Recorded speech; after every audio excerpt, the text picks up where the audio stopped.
Everyone knows Adolf Hitler was a soldier, a politician, and later a dictator. But few realize that he was also an official intelligence agent, and in fact, his covert work was the reason he entered politics in the first place. Before World War I, Hitler struggled with directionless, drifting existence. Born in Braunau, Austria in 1889, he wasn't academically inclined, achieving little of significance in his formal education.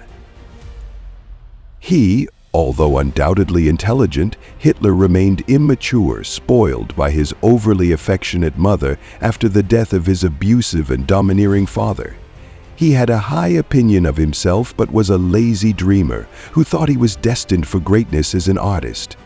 Despite 2 rejections from the Vienna Academy of Fine Arts, his self-belief remained intact, though his reality was one of squandering the small inheritance left by his parents. Eventually, he became homeless in Vienna, living in men's shelters and struggling to survive by selling hand-painted postcards on the streets or working as a day laborer on construction sites.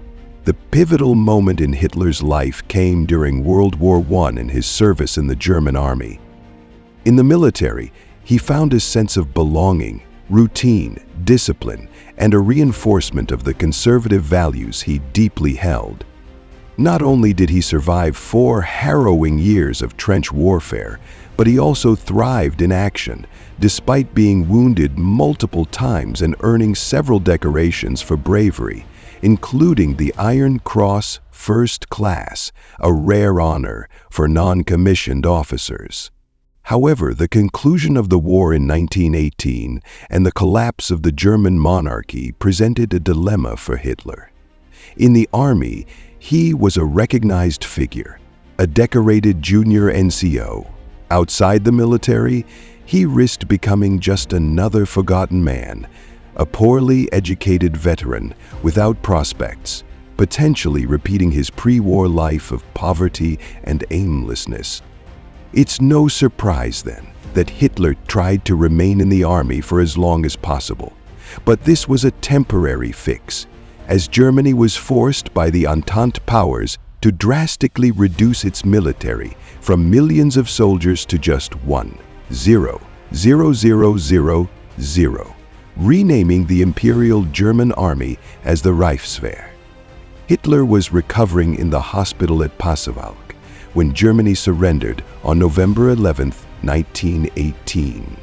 Discharged on November 19, Hitler reported to Munich on November 21 for assignment to the 7th Company, 1st Replacement Battalion, 2nd Infantry Regiment. From December 1918 to January 1919, his unit was tasked with guarding a prisoner of war camp at Tauernstein. Back in Munich, Hitler awaited further orders while Bavaria descended into revolution and the People's State of Bavaria was declared. Politics became sharply polarized between left and right factions, and Berlin sent in troops to suppress the new government, which they successfully did by May 6, 1919. Hitler gave testimony before military courts against revolutionary soldiers, and his staunch anti-communist views led to his retention by the newly formed Reichswehr when his regiment was disbanded in May 1919. He was given a role overseeing the demobilization of his fellow soldiers, alongside a few other officers and NCOs. The Reichswehr implemented a policy of surveillance over the German population to prevent any future revolutionary outbreaks, and Lance Corporal Hitler soon caught the attention of Captain Karl Mayer. Mayer was an army staff officer, the commanding officer of the 6th Battalion of the Munich Guard Regiment, and head of the Education and Propaganda Department. His job was to gather intelligence on political groups and parties from both the left and right in Bavaria, and he needed reliable agents to help with this task. In early June 1919, Mayer approached Hitler and asked him to become an agent, which Hitler agreed to. Mayer's view of Hitler was intriguing. He described him as like a tired stray dog looking for a master, someone ready to throw in his lot with anyone who would show him kindness. Hitler attended a short training course at Lechfeld from July 10 to 1919, and then became one of 26 anti-Bolshevik instructors for Bavarian military units. His official title was intelligence agent, a full-time paid member of the Army's Reconnaissance Commando. Mayer assigned Hitler the task of infiltrating a new political organization that had emerged in Munich, the German Workers' Party, DAP, a small right-wing group founded on January 5, 1919, by railway toolmaker and blacksmith Anton Drexler. Drexler, who had not served in World War I due to illness, had joined the German Fatherland Party toward the war's end, a right-wing group that promoted the stab-in-the-back myth, which falsely claimed that the German army had been undermined and betrayed by a conspiracy of Jewish politicians and business leaders. This idea, dubbed the November Criminals, would later become a central element of Nazi ideology. Drexler's friendship with journalist Karl Haber, who was involved with the Tools Society, an occultist and ethno-nationalist movement, led to Drexler and others forming a discussion group called the Political Workers' Circle in 1918. In January 1919, they formally established the German Workers' Party. Some of the other founding members included Dietrich Eckart, an anti-Semite poet and Thule Society member who would become a mentor to Hitler, and Gottfried Werder, a civil engineer and self-taught economist. Despite its small size, with meetings attended by fewer than 40 people, the DAP began to gain attention. Hitler, in civilian clothes, began attending some of the party's meetings. As part of his espionage role, Hitler would listen to discussions and speeches, writing reports for Captain Mayer. The DAP's views, including anti-Semitism, nationalism, and anti-capitalism, closely aligned with Hitler's own beliefs.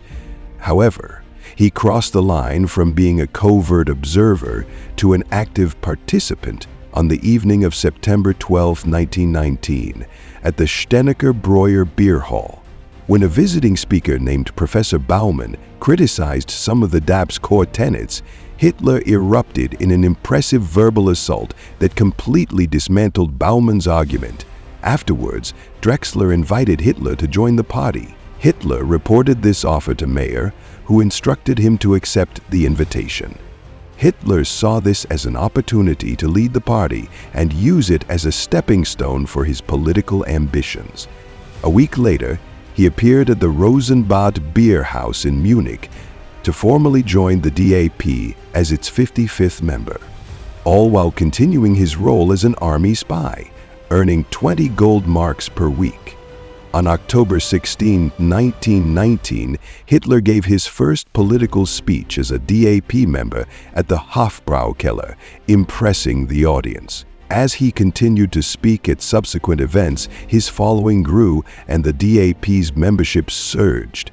By early 1920, Hitler had become the party's propaganda chief. On February 24, 1920, Hitler addressed 2,000 people at the Hofbrauhaus Beer Hall in Munich.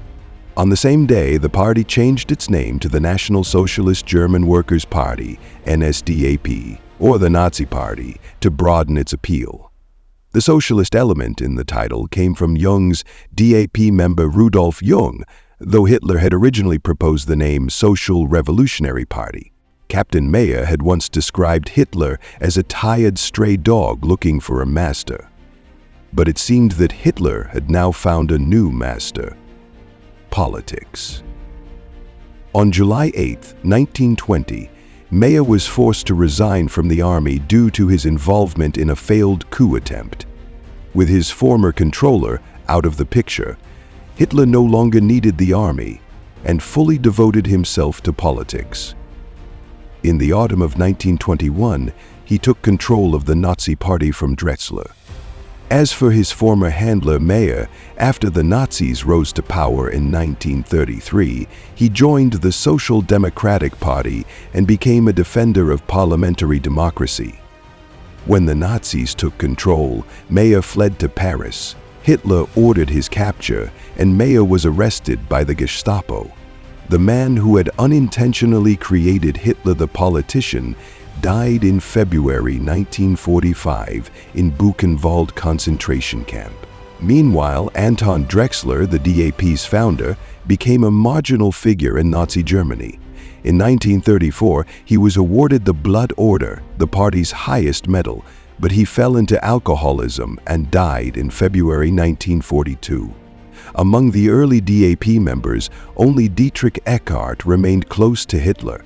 Eckart was recognized by Hitler as the spiritual co-founder of the Nazi Party and played a pivotal role in Hitler's early development, both politically and philosophically.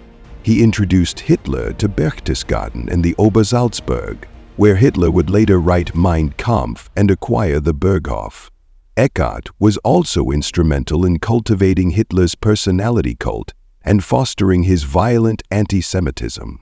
A participant in the failed 1923 Beer Hall Putsch, Eckart was imprisoned with Hitler and other Nazis and died of a heart attack in 1926 shortly after his release.